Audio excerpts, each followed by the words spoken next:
பல கிராமங்களில் ஆடு வளர்க்குறத பிரதானமான தொழிலாக செஞ்சுட்டு இருக்காங்க. ஆனால் இவங்களோட வேலை அவ்வளவு எளிமையானதில்லை.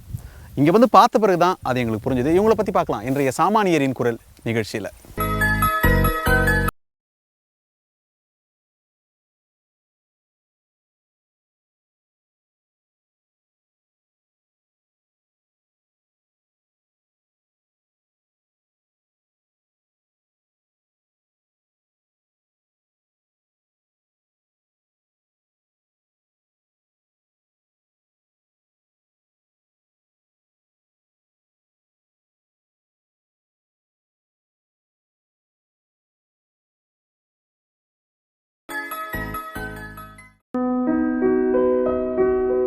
நகரங்கள் பல நிலைகளில் வளர்ச்சியை கடந்து விரிந்து கொண்டே சென்றாலும் இன்று வரை கிராமத்தில் செய்யும் பல தொழில்களை நகரங்களில் செய்வதற்கான வாய்ப்பு குறைவே. ஆடுகள் வளர்க்கும் தொழிலும் அதில் அடக்கம். ஆடுகளை ஓட்டிச் சென்றால் போதும், பச்சை பசேல் என்று இருக்கும் இடங்களில் தங்களின் வயிற்றை நிரப்பிக் கொள்ளப் போகிறது. இதில் என்ன சிரமம் என்று நினைக்கலாம். இந்த சாமானியர்களோடு சிறிது நேரம் பயணித்தால் இவர்களின் நிலை உங்களுக்கும் புரியும். இந்த வரது எங்கள் தாத்தா தலைமுறையிலேருந்து மேய்ச்சின்னு வரோம். அதை விடாத அப்படி பார்த்துன்னு வரோம். 11 மணிக்கு போனால் அவள் 8 மணிக்கு வருவோம். இந்த 8 மணிக்கு வரக்கெல்லாம் நாடி இல்லாதான் அந்த உயிரின் கீழே 10 மணிக்கு கூட ஆயிடும். நாங்கள் வர தண்ணி உண்ண அம்மா கஷ்டம் இதுங்கிட்ட. காலையில் எழுந்திருப்போம், எங்கள் வீட்டு வேலை செய்வோம். வீட்டு வேலை செஞ்சுட்டு ஒரு 9 மணிக்கு உள்ள நுழைஞ்சி கொட்டு சாணி பெருக்கி அள்ளின்னு போய் கொப்பில் ஒரு இடமா கொட்டிட்டு திரும்பி அந்த ஆட்டை கொண்டு வந்து விட்டோமா, அது எது எகுடி உடம்பு சரியில்லையா, என்ன பண்ணுது, எது நொண்டுது, எதுக்கு மருந்து குத்தணும், அதை போய் பார்ப்போம். ஆடு தான் எங்களுக்கு பழுப்பு. அதை வச்சு தான் மெயின்டைன் பண்ணி போகிறோம். நான் படிக்கல, இதான் வச்சுன்னு எங்கள் அப்பா அம்மா தான் விட்டாங்க, இதான் பார்த்துன்னு நான். மணி 11:30 மணி இல்லை 12 மணிக்கு ஓட்டுவான். வீட்டுக்கு போகலாம் மணி 6 ஆகும், 7 மணி ஆகும் வீட்டுக்கு போகிறதுக்கு. அதை போய் குட்டி விட்டு அடிக்க, அதை விட்டு அடிக்க மணி ஆனால் ஒரு 9 ஆகிடும். அப்பேன் சாப்பிட்டு படுக்க 10 ஆகிடும். காலையில் 11:30 வருவோம். பொழுதுக்கு சாயங்காலம் 7 மணி ஆகும் விட்டு போவோம். இது மற்றத்தில் சாப்பிடுவா, தண்ணி குடிக்க ஒரு ஆளுக்கு விட்டு போக முடியாது. ரொம்ப சிரமமாக இருக்கும். அது ஏதாவது நொண்டுச்சுனாக்கா அந்த ஆட்டை பிடிச்சி அதை கலைஞ்சி எடுத்துட்டு அதுக்கு டெரன்ஸ் மருந்து எடுத்து அடிச்சுட்டு, அது மருந்து வந்து ஒரு 100 ரூபா அதை வாங்கி வந்து ஸ்டாப்பிங்க வச்சுருப்போம். அந்த மருந்து எடுத்து நான் அதுக்கு அடிப்போம். அதில் அடிச்சதில் சரியாயிட்டா விட்டுடுவோம். சரியாகலன்னா மறுபடியும் ஹாஸ்பிட்டலுக்கு கூட்டின்னு போய் கழுத்து மேலே தூக்கின்னு போய் ரொம்ப கஷ்டமாக தூக்கின்னு வந்து அதை விட்டுட்டு திரும்பி அது நடக்கலைன்னா அதுக்கு தனியாக அதுக்கு இற கொண்டு வந்து வச்சுட்டு தண்ணி அதெல்லாம் வச்சுட்டு ஒரு 10 மணிக்கு 11 மணி ஆகிடும் இதெல்லாம் ஆய கட்டுறதுக்கு. அதுக்கப்புறம் கோலை எடுத்தோம்னா நைட்டு 8 மணி வரையிலும் கீழே கூட கோலை வைக்கவும் முடியாது, நிற்கவும் முடியாது. நமக்கு தண்ணி எடுத்தால் கூட தண்ணி குடிக்க முடியாது, நமக்கு டைம் கிடையாது. இந்த தொழிலை செய்யும் ஒவ்வொருவரும் கணிசமான எண்ணிக்கையிலான ஆடுகளை வளர்க்கிறார்கள். எவ்வளவு கவனமாக இருந்தாலும் சில சமயங்களில் ஆடுகள் திசை மாறி சென்றுவிடும் என்றும் அவற்றை மீட்டு கொண்டு வருவதற்கு தாயும் சேயுமே உதவும் என்றும் இவர்கள் சொன்னபோது, வாயில்லா ஜீவராசியாக இருந்தாலும் பாச போராட்டத்திற்கு பஞ்சம் இருக்காது என்பதை உணர்ந்தோம். எங்கள் ஆடு வந்து இன்னொரு ஆட்டுக்கு ஓடிடுச்சுன்னா அவங்க பட்டியில் எங்கள் ஆடு தங்காது. உடனே ரிட்டன் அது அவங்க கத்தும். அந்த ஆடு இது கத்துறவுடைய தொல்லை தங்காமல் அவங்களே வந்து சொல்லிடுவாங்க, இனிமேல் உங்களுக்கு ஒரு குட்டி வந்துடுது, உங்களுக்கு ஒரு ஆடு வந்துச்சு. நான் வருவேன், அதுவும் புள்ள இங்கே இருந்துச்சுன்னா இல்லை அது தாய் இங்கே இருந்து அது புள்ள அங்கே இருந்தாலும் இது கத்தும், நம்ம பிள்ளைய காணோம். நாம் எப்படி தேடுற வெளியிலேருந்து வந்தாக்கா என் பிள்ளைய காணான்னு அதேமாரி அது தேடும். குட்டி இப்போ ஆட்டுக்கு வந்த உடனே அது சுற்றி ஓடிடும். ஓஹோ நம்ம ஆட்டுடைய புள்ள அங்கே இருக்கிறாளுக்குது, நம்ம போய் அதை தூக்கின்னு வரணும். ஆனால் நாங்கள் போய் சொன்னால் அவங்களும் பிடிச்சி கொடுத்துருவாங்க, நாங்களும் தூக்கின்னு வந்துடுவோம். அந்த ஆடு கத்தனா அந்த குட்டி ஓடிடும்.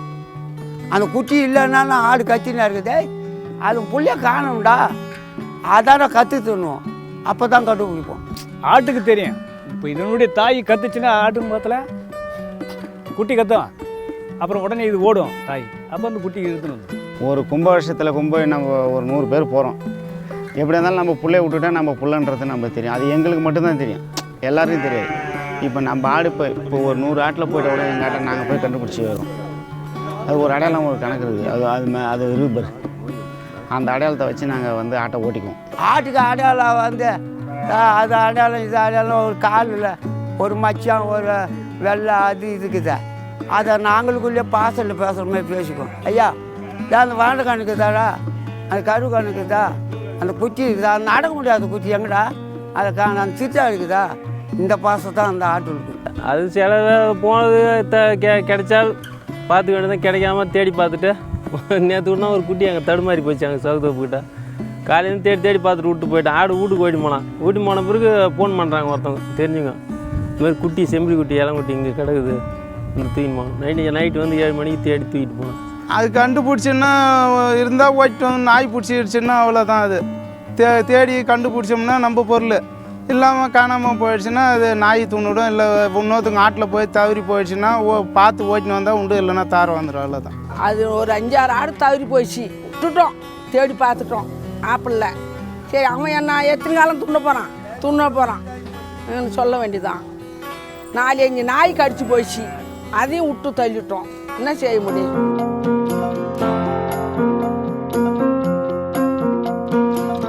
பட்டியிலிருந்து புறப்படும் இத்தனை ஆடுகளையும் பராமரிப்பது எளிதல்ல.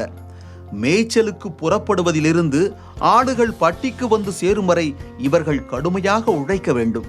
படித்தவர்களும் கணினியில் வேலை செய்பவர்களும் மட்டுமல்ல, எவ்வளவு உழைத்தாலும் பசி நேரத்தில் சாப்பிட முடியாத வேலையை செய்பவர்கள் இந்த சாமானியர்கள். சாப்பாட்டுக்கு எப்போ உட்காடுறோமோ அப்போ உட்காந்து சாப்பிட முடியாது, அது பாட்டில் போயினே இருக்கும், கூட போயிட்டே தான் இருக்கணும். அப்படியே பில்லு இருந்தால் தான் அது மேயும், பில்லு இல்லாத இருந்தால் அள்ளி கொட்டிக்கிட்டே போயிட்டே இருக்கும் தான். பின்னாலே தான் சுற்றி ஆகணும், உட்காரலாம் முடியாது, விட்டுட்டு மூலிகோனா ஓடுறோம். சாப்பாடு தான் சாப்பிட ஒரு ஆள் போனோம் பார்க்கலாம், ஒரு ஆள் கூட இருந்தால் தான் சாப்பிட முடியும். இல்லைனா ஒரு ஆளெல்லாம் ஆட்டை பார்த்துன்னா சாப்பிட முடியாது. இது அங்கே விட்டு சாப்பிட்டா தூரம் போச்சு போய் மடின்னு வந்தோம் பாரு, அதுமாதிரி தான் ஓடும் ஆடு. அங்கே ஓடினா அப்படி ஓடும், இப்படி ஓடும், அதெல்லாம் காவல் காத்துன்னு தான் உட்காந்து இருக்கும். அது வந்து ஒரு நாளைக்கு சாப்பிட முடியும், சாப்பிட முடியாது, கண்காட்சி தான் பார்த்தாகணும். இந்த சாப்பாடு எடுத்துகிட்டு வந்தால் டைமிங் முறை சாப்பிட முடியாது, 2 மணி ஆகும், ஒரு நாளைக்கு 3 மணி ஆகும். சாப்பாடு எடுத்துகிட்டு போனால் கூட கையிலே தான் தூக்கின்னு ஓடும். அதுக்குள்ளே அந்த கொல்லிக்காரி யாராவது கேட்பாங்க, கேட்டாலும் பரவாயில்ல, அவங்களுக்கு தகுந்தமாரி சமயம் வந்துடுச்சு, கஷ்டமாகுது, மேய்ச்சல் மானம் காயுது, தண்ணி இல்லாமல் உடையாந்துச்சு, அடித்தா கூட நாங்கள் வாங்கிக்கின்னு பேசாமல் கம்முன்னு வாங்கிக்கின்னு ஓட்டிக்கின்னு நைட்டு 8 மணிக்கு வரணும். முள் காலில் குத்தி ரத்தம் ஓடும், அப்போ கூட அந்த முள்ளை பிடுங்கிறதுக்கு கூட வாய்ப்பு கிடைக்காது. அந்த அளவுக்கு போய் மாதத்தில் மேயும் பயிருங்களை போய் மேய்ச்சானே சண்டை போடுவாங்கள்ல. இப்போ வந்து வறட்சியான நேரம், இப்போ வறட்சியான நேரம்னும் போது வந்து பில்லு இருக்காது. எடுத்து போன சாப்பாட்டை கையிலே வச்சுருவேன் 5 மணி வரைக்கும்.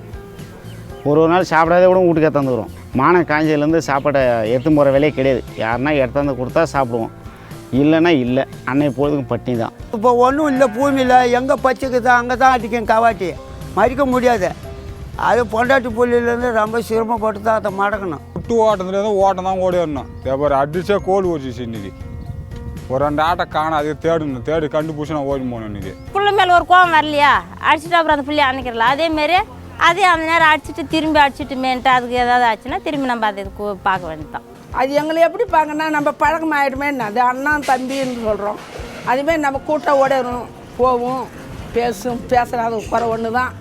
எல்லாம் வான்னா வரும், போகணுன்னா போவோம். என்ன தெரியாமல் வந்துச்சு, இதுக்காக போய் தவறாக பேசுகிறேன், என்ன நியாயமா? ஏன்னா மனுஷனா இது ஆடு தானே வந்து மேய்ஞ்சிடுது, அதுக்காக நாங்கள் எல்லாம் பார்த்துன்னு தான் இருக்கிறோம், வந்து இறங்கிடுது, அதுக்காக போய் தவறான மாதிரிக்கு பேசுகிறே அப்படின்னு கேட்போம். 2-3 ஏக்கர் தந்து அந்த 10 ஆடு 5 ஆடு தள்ளி நிற்கும், மீதி ஆடு வந்துச்சு, அந்த ஆட்டை எப்படி இப்போ ஓட்டுறது? இங்கேருந்து நாங்கள் குரல் கொடுத்தோம்னா அது வந்துடும். நாங்கள் எங்கள் பாசையில் கூப்பிடுவோம், ஹேய் ஹேய் ஹேய் ஹேய் வா அப்படின்னா ஓடியாந்துடும். பருவநிலை மாற்றங்கள் தவிர்க்க முடியாதவை. நமக்கு தேவையான போது மழை பெய்யுமா, அல்லது நாம் சொல்லும் போது சூடாக வெயிலடிக்குமா? இயற்கை கொடுப்பதை அப்படியே ஏற்றுக்கொண்டு இப்படி இயற்கையை ரசித்தபடியே தங்கள் அன்றாட வாழ்க்கையை கடக்கிறார்கள். ஏரியில் காஞ்சி போயிருக்குது, தண்ணி இல்லை, இதெல்லாம் படாத கஷ்டப்பட்டாங்க.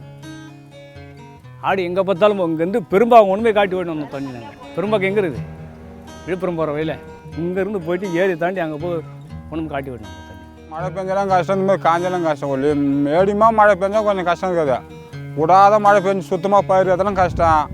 மழை பெய்யாத சுத்தமாக காஞ்செல்லாம் கஷ்டம். குடிக்கணும் தண்ணி கிடைக்குதா, எதுக்குமே தண்ணி இல்லாத அஞ்சாகணும். குண்டாலம் மொண்டு வைக்கணும், கிணத்துல கவுத்து கட்டி மொண்டு வைக்கணும், அந்த தண்ணி தான் குடிக்கணும். பாசி அதெல்லாம் எதுவும் நம்ம அதை தான் குடிச்சி ஆகணும். மழை காலத்தில் பூரா எங்கே மோடு பெரியாக இருக்குமோ அப்படி தூக்கி ஓடுவோம். தண்ணியாக இருக்குது எங்கே மேயாத்துறா மோடு பெரியாக தான் கடிக்கும். அதனால் எங்கன்னா மோடு பெரியாக இருக்குமா அங்கே தான் ஓடணும். இந்த மழை மானம் காய்ச்சல் வந்து எங்கே பச்சைக்குதான்னு ஓடணும். எங்கள் பிள்ளை ஏன்னா பச்சை இருக்கிற தான் குனியும். ஆனால் இத்தால வந்து முன்னுக்கு வரணும்னா இது காலம் இல்லை, அது இந்த காலம் வேறு. 10 காசுக்கு விற்றாலும் நாடு நகரம் காடு காரம காமிச்சு அதில் லாபம் உண்டு. இப்போத்தி காலகட்டத்துக்கு கிடையாது. எவன் குடி தண்ணி நீர் மோட்டரில் அடித்தாலும் 2 பாய்ச்சி பாய மாறுது. அந்த 2 பாய்ச்சிக்கு பைப்பு கொண்டு போய் பாயிற பாய்ச்சல் தான் விட்றான். அப்புறம் ஆடு மாடு ஆதில் குடிச்ச மாதிரி எங்கே குடிக்குது? இவன் 4 பொருள் புல்லை போண்டாட்டி எடுத்துக்கின்னு அன்னக்கூடி எடுத்துக்கின்னு எங்கே கிணறு இருக்குது அந்த கிணத்துல தண்ணி மொண்டு வச்சு நோலாய் போட வந்துட்டாங்க. நேற்று மழை வந்துடுது. நேற்று பேஞ்ச மழைக்கு பூரா நின்றுங்க வந்தோம். போட கடை எதுவுமே இல்லை.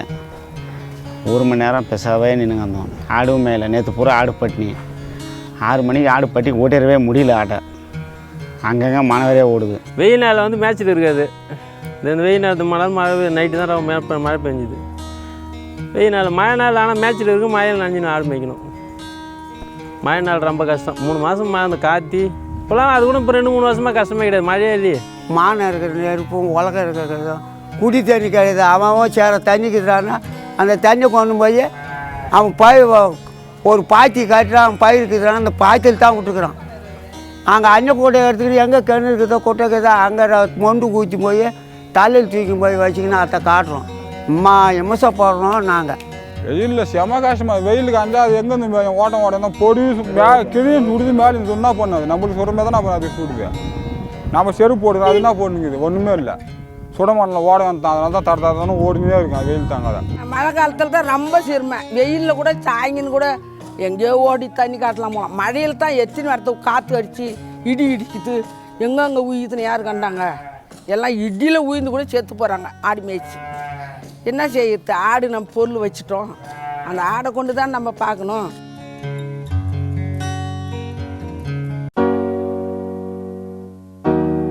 நோய்கள் பாரபட்சம் பார்ப்பதில்லை. ஆடுகளையும் அவ்வப்போது அல்லல் பட வைக்கின்றன. மனிதர்களுக்கு வருவது போன்று இவைகளுக்கும் பல உடல்நல கோளாறுகள் ஏற்படுவது உண்டு. வாய் திறந்து சொல்ல முடியாவிட்டாலும் ஆடுகள் மீது அலாதியான அன்பு வைத்திருப்பதால் அவைகளுக்கு என்ன பிரச்சனை என்பதை கண்டறிந்து காப்பாற்றுகிறார்கள். அப்படி இருந்தும் சில சமயங்களில் உயிரிழப்புகளை தவிர்க்க முடியவில்லை என்று சொன்னார்கள்.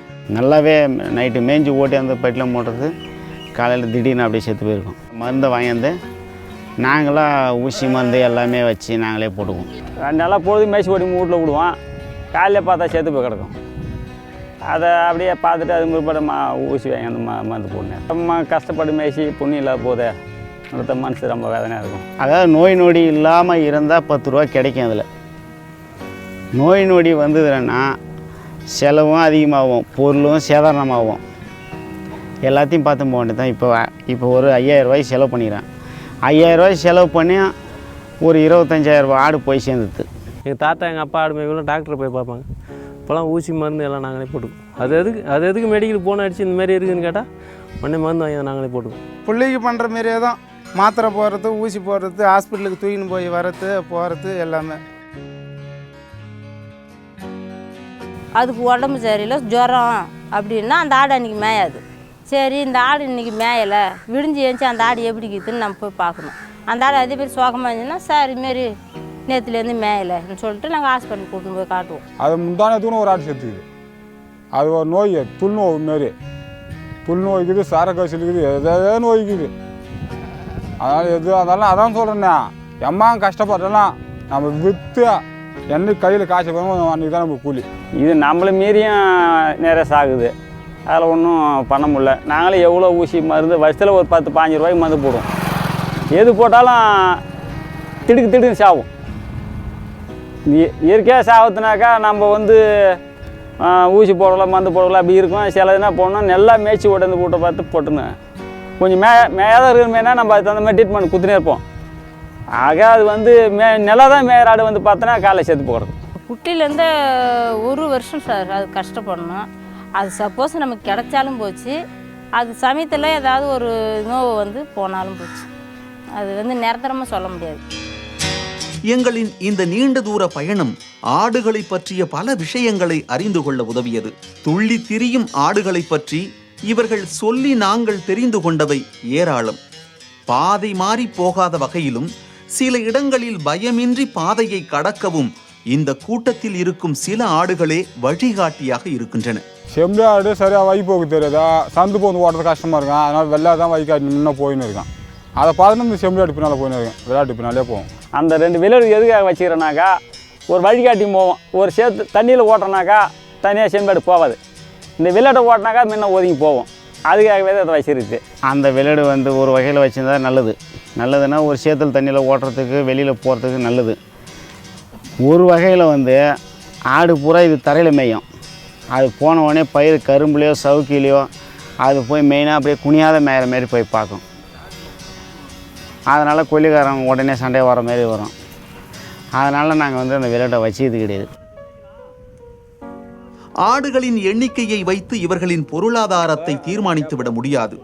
இந்த தொழிலில் பணம் கொட்டும் என்றால் முட்டி மோதி பலர் இதில் இறங்கியிருப்பார்களே. காசு பணம் அதிகம் புழங்கினால் கசங்கிய துணிகளை இவர்கள் ஏன் அணிய வேண்டும்? பார்க்குறவங்க அவர் சொல்லுவாங்க, அவங்க என்னப்பா பணக்காரன் பண்ணுவாங்க. அதை வந்து கஷ்டப்பட்டு பார்த்தா தான் தெரியும். டெய்லியும் கூலிக்கு போனாலும் எப்படி போனாலும் ஒரு நாளைக்கு 250 ரூபா கூலிக்கு குளத்து வேலைக்கு போனால் எந்த வேலைக்கு போனலாம். இது வந்து கஷ்டப்பட்டு மழை காற்று வெயில்னாலும் மேசியா என்னைக்கு கைக்கு நம்ம ஆட்டை வச்சு கையில் பிடிக்குமோ அன்றைக்கி தான் நிலவரம். இல்லைன்னா நம்ம கஷ்டப்பட்ட போட வேணா போனது தான். 10 குட்டி போடாலும் செத்தான், அதில் 4 குட்டி நிற்கும், 7 குட்டி சாகும், எப்படி ஒன்றும் காணிக்குது. பார்க்குறோங்க 10 ஆடு வச்சுக்கிறான்டா, அவன் 2 விற்றா கூட அவன் கஷ்டமாக தான் தீரும்டா. நம்மளும் சொல்கிறான்னு கூட்டமாக உட்காந்து பேசுகிறான்னு அவன் பேசுறதான். இந்த வழி யாருக்கு தெரியும்? கடவுளுக்கு தான் தெரியும். உனக்கு என்னப்பா ஆடு வச்சுக்கிறா இன்னும் அப்படி சொல்லுவாங்க. அவங்க பார்க்குறவங்களுக்கு சொல்லுவாங்க. நம்மளுக்கு தான் அந்த கஷ்டம் நம்மளுக்கு தான் தெரியும் அதனுடைய கஷ்டம் என்னான்னு. நல்ல மேசல் இருந்தால் நல்ல முறையாக சாணி போடும். நல்ல மேசல் இல்லை, அந்த மடி சென ஆடு கூட அந்த மடி ஈர்த்துக்கும். பால் ஊன்றதுக்கு கூட மடி இருக்காது. நாங்கள் பொட்டி பால் கிட்டி பால் வாங்கி மாட்டு பால் வாங்கி பாட்டில் போட்டு லப்பர் போட்டு ஓட்ட வச்சா அது தாய்ப்பால் குடிச்ச ஃபுல்லாக வலுவாக இருக்கும். இந்த மாதிரி பால் எல்லாம் போட்டால் இனிமா இருக்கும். அது வந்து தேடி வரக்கெல்லாம் சுத்தமாக ஒரு மழையாக காற்ற வெயில் அடிப்பட்டு வீணாக பூட்டாலும் போடும். ஆட்டாலும் ஆப்பிடும். 10 ரூபா கிடச்சிச்சின்னா 5 ரூபா நம்மளுக்கு ஆட்டுக்காரங்கிட்ட 5 ரூபான்னு போகும். இவன் ஆடு வைக்கிறான் இல்லை வசதியாகிறான் இவனு நான் குறான்னு சொல்லுவாங்க. நம்ம இதை வச்சுக்கின்னு இந்த மழையோ காற்ற வெயிலோ எல்லாத்தையுமே ஒரு வேளை சாப்பாட்டுக்கு ஒவ்வொரு நாள் சாப்பாடு கூட முடியாத சூழ்நிலை. ஒருத்தட்ட போனாலும் வேலை தான் செய்ய போகிறோம். இதுக்கு நம்ம நிரந்தரமான வேலை இது. ஆட்டில் வருமானம் கிடைச்சா மனுஷன் போய்ப்பான். கிடைக்கலனாக்கா கூலி கூட இல்லாத போனது தான். அவன் வாங்கி சாப்பிட்ணுமா, கடன் வர அதில் 2 வந்தால் கொடுத்துடலாங்க. அதை வட்டி குட்டி பெருக்க வேண்டியது தான். அப்புறம் பார்க்க போனாக்கா வட்டி கொடுக்க முடியல, பொருளும் கிடைக்கல.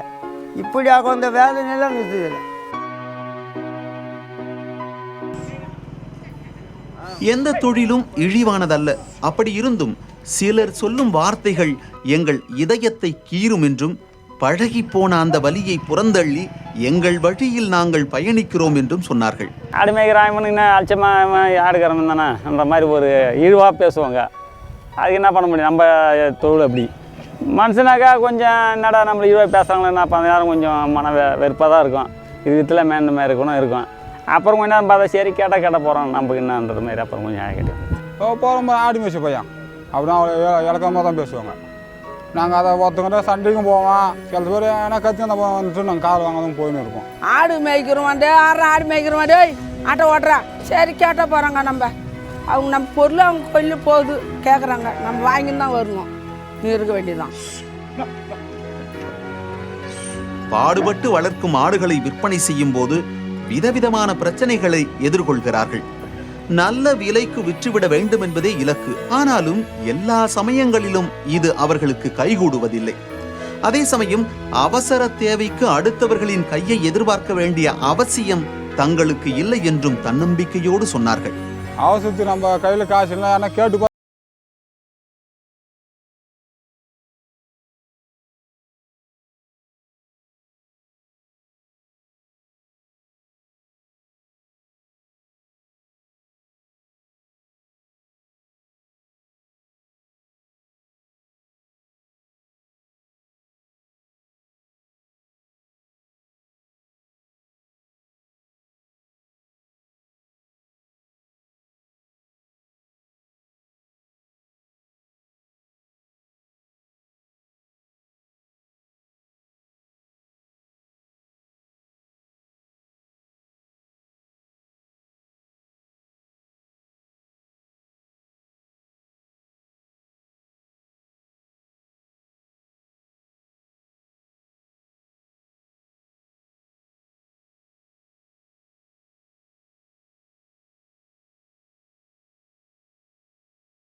மேய்ச்சலுக்கு போகும் ஆடுகளுக்கு தினசரி போதுமான உணவு கிடைக்குமா என்பது சந்தேகமே.